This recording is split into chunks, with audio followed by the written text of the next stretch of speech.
희망을 플러스하라. 희망이란 단어는요, 바라볼 희, 바라볼 망에 결합된 말이죠. 그런데 희라는 단어가요, 좀 드물다는 뜻이 어원에 담겨 있어요. 그래서 여러분, 희박하다, 희소성이 있다 그런 말 하잖아요. 그래서 앞에 바랄 희의 희자는요, 원래 드물다가 드문 것이 귀한 겁니다. 귀하다. 그래서 귀한 것을 바란다 해서 희가 되는 것이고, 이것이 소망과 연결돼서 희망이 되는 것입니다. 그러므로 희망은요, 믿음의 또 다른 표현이에요. 믿음은 바라는 것들의 실상이에요. 보이지 않는 것들의 증거니라. 할렐루야. 여러분, 믿음은 희망을 플러스하는 것입니다.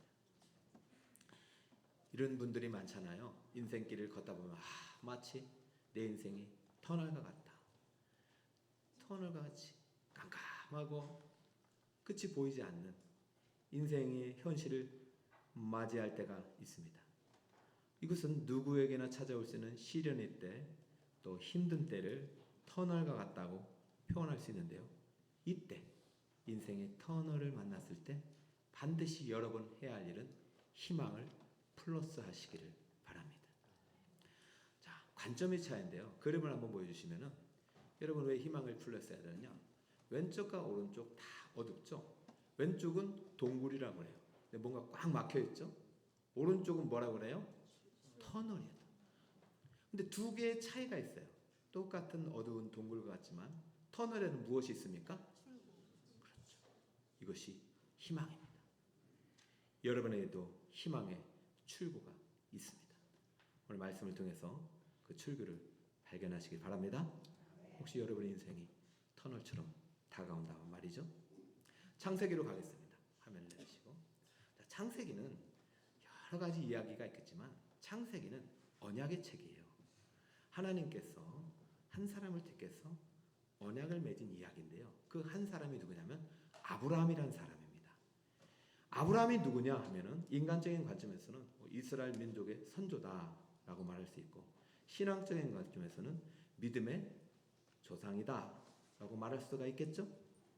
그런데요, 하나님은요 그렇게 먼저 말하지 않으셨어요. 하나님의 입장에서 보면은 아브라함은 하나님이 택한 한 사람입니다. 그리고 그 택한 기준이 바로 오늘 성가대 찬양처럼 무엇으로 택했어요? 은혜로 택한 거예요.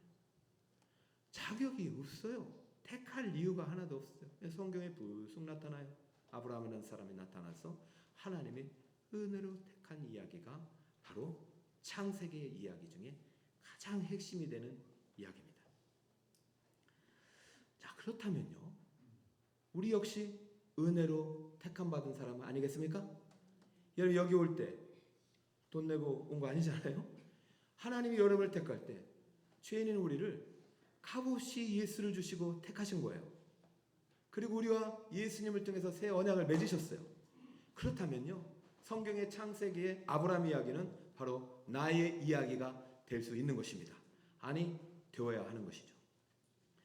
오늘 아브라함은요, 수많은 인생의 터널을 통과한 사람이에요.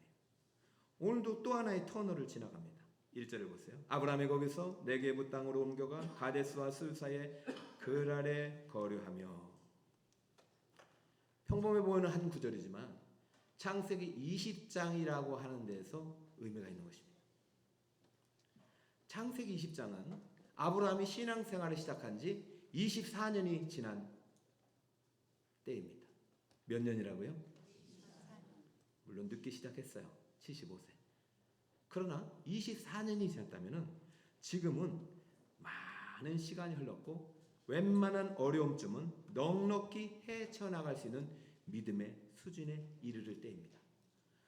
정말로 수많은 간증도 있었고 전쟁도 있었고 실패와 좌절도 있었어요. 허무도 찾아왔어요. 그러나 모든 것을 극복하고 뚫고 20장까지 이르는 것입니다. 자, 20장 다음에 21장인데 21장은 우리가 알듯이 그 이삭이 태어난 날입니다. 그것도 100세. 여러분, 이제는 20장만 잘 지나가면 그 아들을 만나려 했는데 20장에서 터널을 만났다니까요. 아, 이제 여기가 끝인가?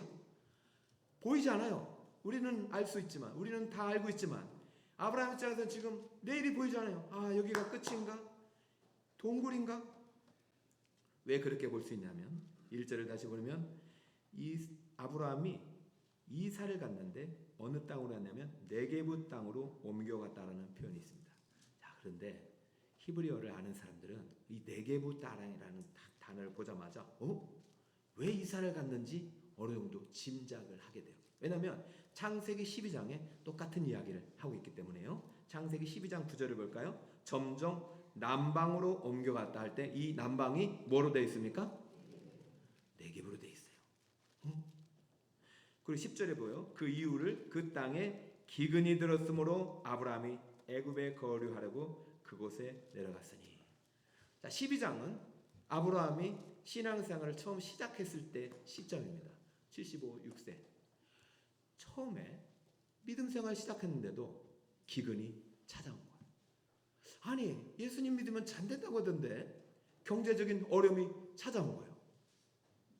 그래서 어쩔 수 없이 하나님의 약속의 땅에서 점점 멀어지더니 남방까지 왔다가 기근에서 남방을 벗어나 가나안 땅을 벗어나 그리고 애굽에 갔어요. 이 내용이 12장에 나오는데 아니 수많은 시간이 흐른 24시간 후에도 똑같은 네게부 땅으로 옮겨가는 그렇게 할 수밖에 없는 상황이 내 앞에 펼쳐진 거예요. 앞이 보이지 않으니 이사갈 수밖에 없는 것이죠. 여러분 그렇잖아요. 내가 신앙생활 오래 했고 나이도 이제 40, 50대 다 돼가는데 친구들은 집 사고 차 사고 건물 짓고 있는데 나는 여전히 내 집도 없고 돈도 없어서 이 땅에 살 수 없고 이사갈 수밖에 없는. 여러분에게도 충분히 이러한 시련의 때, 이러한 때가 올 수 있다니까요. 그때 여러분 절대로 잊지 말아야 될 것이 오늘 본문의 제목입니다. 따라볼까요? 희망을 플러스하라. 자, 지금 아브라함에게는 희망을 플러스할 수 없는 상황이 계속 발생했던 것 같아요. 그러니까 2절에 12장과 똑같은 일이 발생해요. 2절 한번 여러분 읽어볼까요? 시작. 그의 아내 사라를 자기의 누이라 하였으므로 그랄 왕 아비멜렉이 사람을 보내어 사라를 데려갔더니 12장에서도 애굽에 갔다가 자기 아내가 너무 예쁘니까 그 애굽의 바로가 이 사람들이 자기를 죽일까봐 해할까봐 아내를 누이라 속이고 애굽 왕 바로에게 바쳤던 이야기가 나옵니다. 그때도 하나님이 기적적으로 개입하셔가지고 애굽 왕 바로를 꾸짖고 재앙 내리고 다시 되찾아온 이야기. 그래서 다시 약속의 땅으로 돌아간 이야기가 12장인데 믿음 생활 처음 시작할 때는 그럴 수 있잖아요. 믿음이 약하니까 그럴 수 있다라고 볼 수 있는데 지금은 창세기 몇 장? 20장. 나이가 이제 99, 100세, 24, 5년이 지난 때 지금은 그러면 안 되는 거 아닙니까? 여러분 아브라함에게 있어서 왜 이랬는지는 정확히 표현하진 않지만 12장과 20장이 어느 정도 병행을 매서 우리에게 소개하고 있는 이유를 우리는 잘 알아야 됩니다. 지금 아비멜렉 집으로 아내가 지금 들어갔어요. 아브라함이 내 아내는 이 사라는 내 아내라고 하지 않고 누이라고 거짓말을 했어요. 물론 거짓말은 아니에요. 사촌 누이와 결혼했기 때문에. 그런데 남의 남자가 내 아내를 아내로 맞이한다면 내 아내다. 말이 안 된다. 나를 죽여라. 이렇게 해야 되는 거 아닙니까? 그런데 누이라고 말해서 지금 아비멜렉 집으로 갔어요. 보낼 수밖에 없었던 상황은 뭐 있겠죠. 지금 아비멜렉으로 집으로 들어간 사라 과연 나올 수 있을까요? 여러분 아비멜렉의 집은 동굴일까요? 터널일까요? 하나님은 본문을 통해서 여러분에게 질문하고 있습니다. 너희들은 이 아비멜렉의 집에서 나올 수 있겠느냐? 만약에 네가 아브라함이라면. 오늘 우리가 아브라함을 다시 한번 조명해 봅시다. 12장에 부름받아 큰 전쟁도 경험했어요. 하나님의 은혜로 318명으로 그 아무리 5개국 그 전쟁 국제 전쟁이에요. 가서 그냥 대승을 거두고 멜기세덱에게 큰 축복도 받고 물론 여러 가지 우여곡절도 있었지만 15장에는요 하나님과 헷불 언약을 맺고 17장에는 할례 언약을 맺고 18, 19장에는 소돔의 멸망으로부터 롯을 구원해내고 그때 하나님께 네가 아무리 나이가 많아도 내가 반드시 네 사라를 통해서 약속의 후사를 주겠다고 약속까지 받은 사람입니다.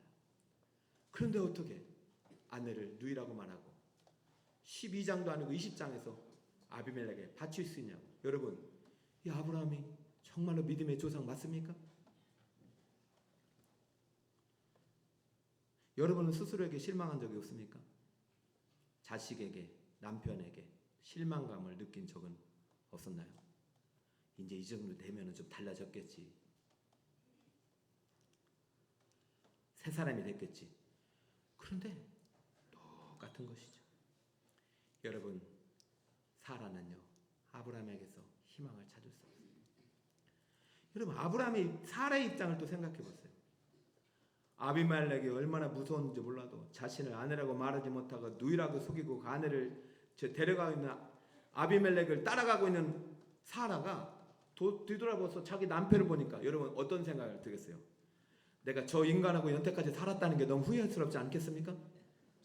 내가 오늘 도장 찍겠다고 하지 않겠습니까? 여러분, 이런 상황에도 여러분 희망이 생기겠어요? 끝나는 거 아닙니까? 끝났다, 이 녀석아, 끝났다.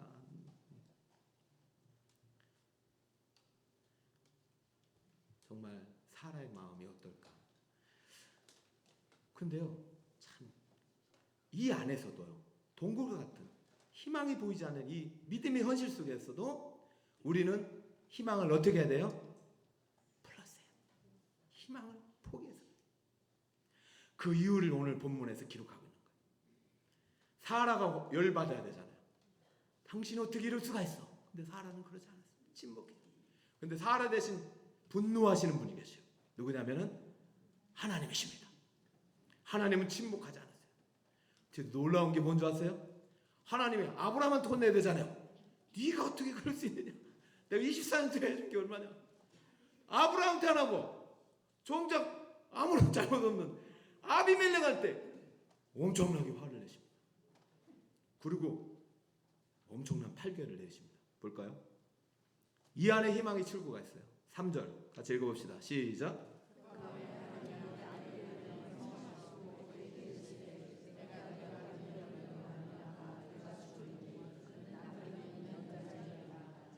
그는 누가 있는 여자라?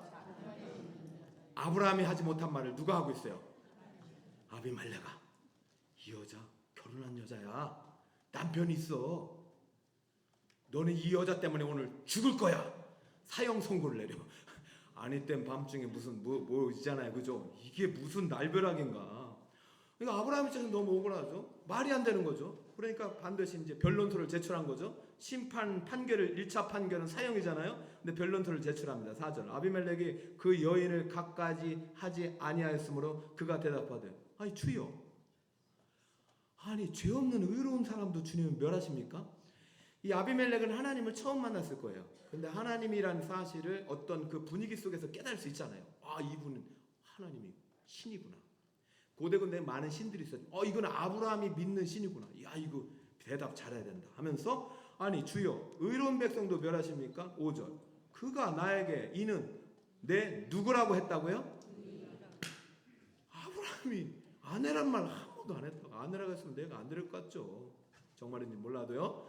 누이라고 했습니다.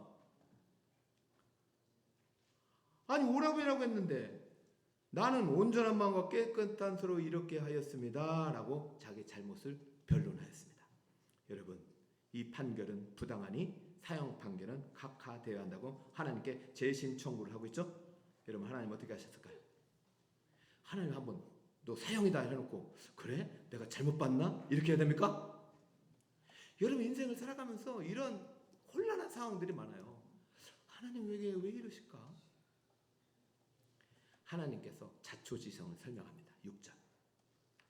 하나님이 꿈에 또 그에게 이르시되, 이제 2차 판결을 위해서 나타나신 거예요. 네가 온전한 마음으로 이렇게 한 줄을 나도 알았으므로 너를 막아. 누구를 막아? 아비멜렉을 막아. 뭘 못하겠다? 동침하지 못하게 되겠다. 내가 안 했으면 너는 어떻게 했다? 이미. 그러나 이 여인에게 가까이 하지 못하게 함이 이 때문이라. 자, 이 때문이 뭡니까? 사랑하는 여러분, 지금 하나님께서 이 모든 과정을 어떻게 하고 계신 거예요? 지켜보고 계신 거죠. 결정적인 순간에 사라를 데려간 순간 그 사라와 함께 동침하지 못하도록 막으셔서 죄를 짓지 않게 한 거예요. 만약에 모르고 했더라도 죄는 죄잖아요. 남의 아내와 이렇게 했으니까 하나님 그 죄를 짓지 못하게 한 거예요. 그럼 질문이 생기죠. 그럼 좀 빨리 개입하시지요. 아니 데려가기 전에 개입하시죠. 왜 지금 다 드러나놓고 이제 죽는다 이렇게까지 다 해놓고 이제서 개입하시냔 말입니다. 자, 하나님의 시간에는 지각이 없어요. 하나님은 정확한 때에 정확한 타이밍에 우리를 구원해 주십니다. 그 이유가 있습니다. 그 이유가 바로 오늘 설교의 제목입니다. 다시 한번 따라해볼까요? 희망을 플러스하라. 이 순간에도 아브라함아 희망을 버리지 마라. 사라에게도 사라야 너 남편에게 실망했지? 그래도 희망을 버리지 마라.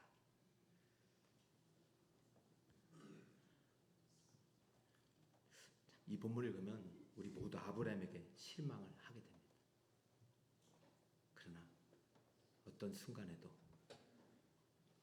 여러분에게도 실망의 순간이 있을 거예요. 이런 내가 싫잖아. 그래도 희망을 버리면 안 됩니다. 자, 하나님께서 최종 판결을 2차 판결을 내리는데 다행히도 집행유예를 선언합니다. 자, 7절 읽어보세요. 시작. 이제 그 사람의 아내를 돌려보내라. 그는 선지자라. 그가 너를 위하여 기도하리니 네가 살려니와 내가 돌려보내지 아니하면 너와 내게 속한 자가 다 반드시 죽을 줄 알지니라. 자, 조건부 석방입니다. 너 살려줄 테니까 단 두 가지를 알아. 첫 번째, 사라를 반드시 지금 당장 어떻게 하라? 돌려보내라. 근데 두 번째가 있다. 아브라함이 너를 위하여 기도해야 너는 살 수 있다. 이게 무슨 일이 일어나고 있는 걸까요? 자, 이때 원고는 아비멜렉이고 원고와 피고가 있잖아요, 그죠? 지금 아비멜렉의 죄를 지었고 또 지금 어쩌고 보면 아브라함이 잘못한 거예요. 그런데 아비멜렉이 지금 원고가 피고가 뭐 서로 분명치 않아요. 그런데 분명히 잘못한 사람이 있습니다. 아브라함이 이 죄의 동기가 됐어요. 그런데 하나님께서 아브라함을 죄인이라든가 피고라도 부르지 않고 무엇이라고 부르세요? 그는 선지자. 하나님께서 아브라함을 부르실 때 죄인이라고 피고라고 이런 단어를 쓰지 않고 원고라는 단어를 쓰지 않고 선지자라고 했어요. 사랑하는 여러분, 선지자의 역할 중에 가장 중요한 역할이요, 기도의 사명이 있습니다. 아브라함이 지금 기도할 상태인가요? 우리의 기도는요, 우리의 공의가 아니라 하나님의 언약에 기초합니다. 하나님의 부르심에 기초합니다. 어떤 상황 속에서도 절망과 낭만과 실망의 터널을 통과한 중에도 희망을 플러스해야 하는 이유가 바로 하나님이 우리를 중보자로 부르셨기 때문입니다. 여러분, 이때에도 기도할 수 있는 것입니다. 아브라함의 기도를 전제로 풀어주신다고 합니다. 자, 그렇다면 여러분, 인생의 기나긴 터널을 들어갈 때 이 터널 가운데 희망의 출구를 발견할 수 있는 두 가지 오늘 주님의 메시지가 담겨 있죠. 첫 번째, 하나님께서는 나를 기도의 사명자로 부르셨다는 사실을 절대로 잊지 마시기 바랍니다. 여러분, 지금 하나님께서 아비멜렉을 책망하신 이유는 아브라함이 선지자이기 때문입니다. 그렇다면 아브라함에게 지금 이렇게 힘들고 어려운 시기가 찾아온 것은 아브라함이 기도의 사명이 있음을 깨닫기 위함이 아닐까요? 17절을 볼까요?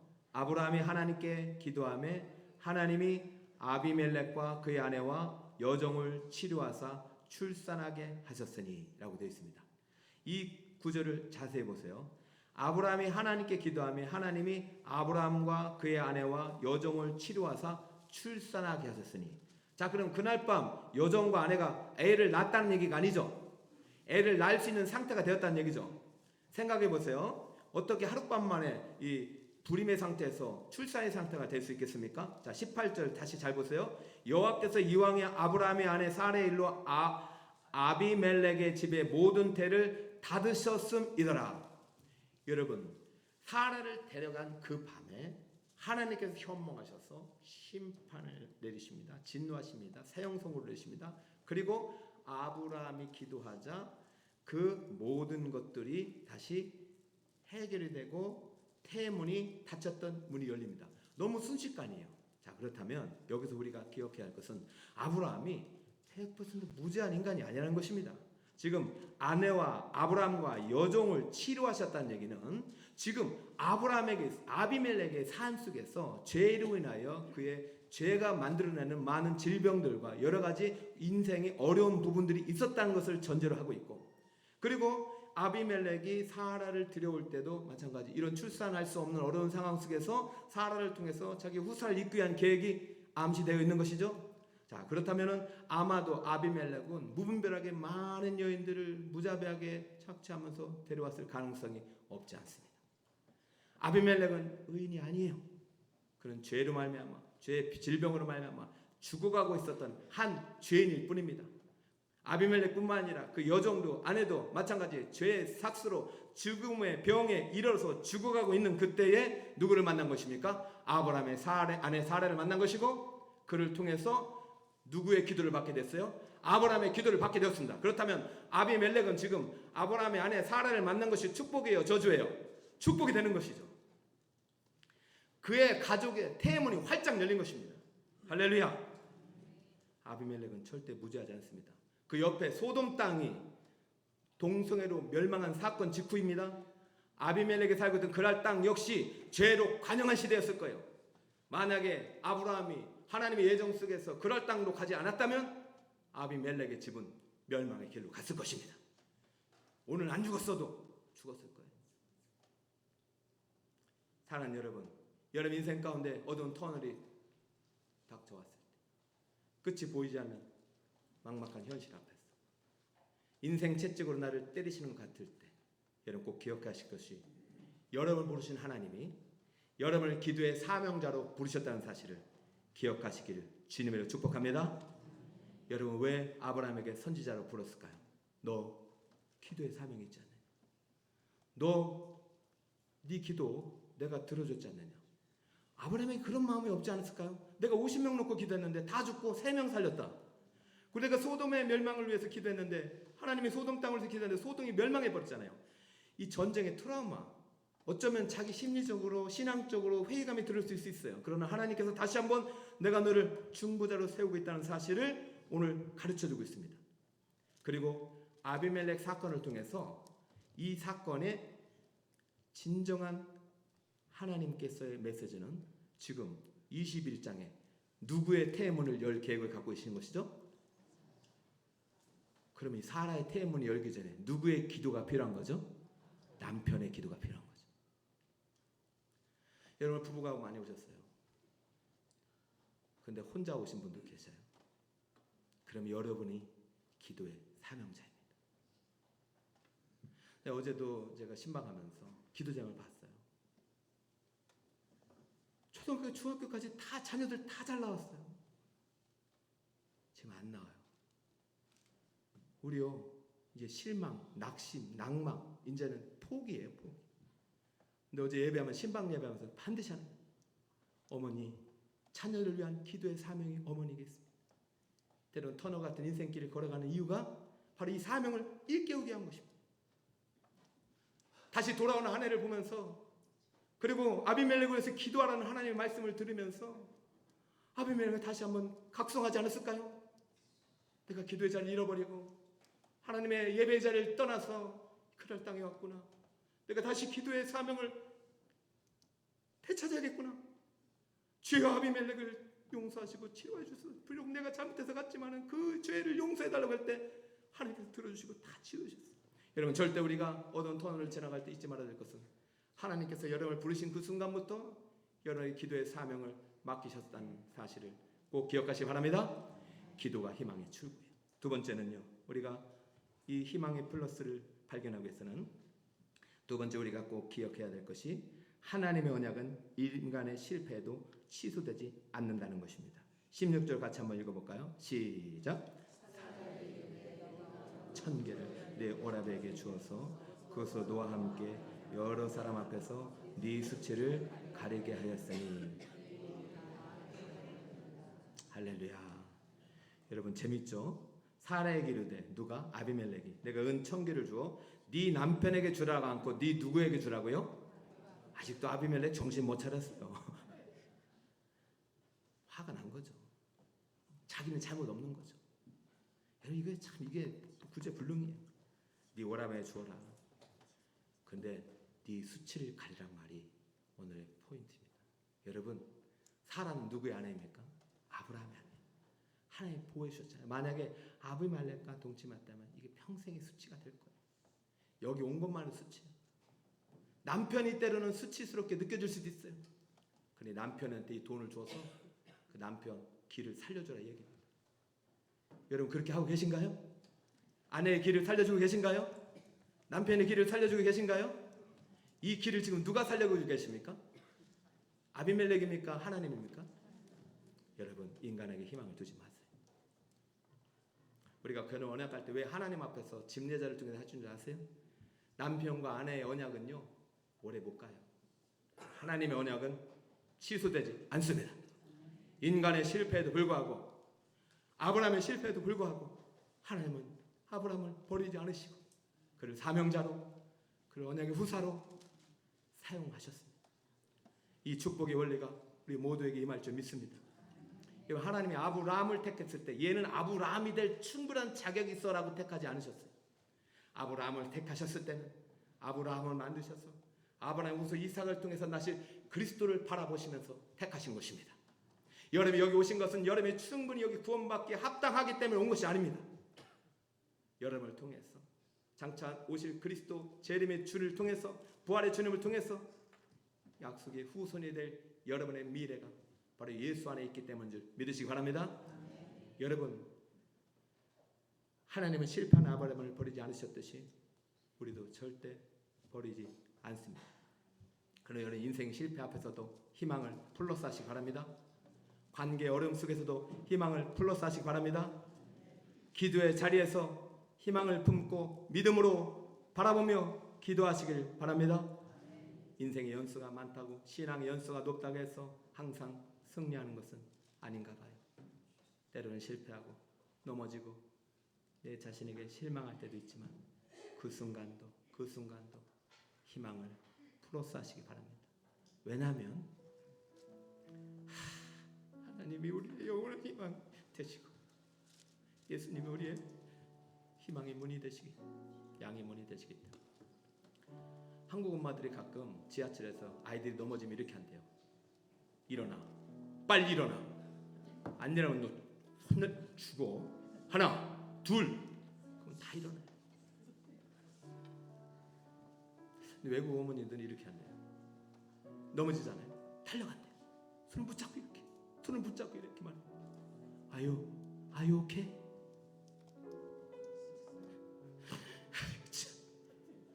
No problem.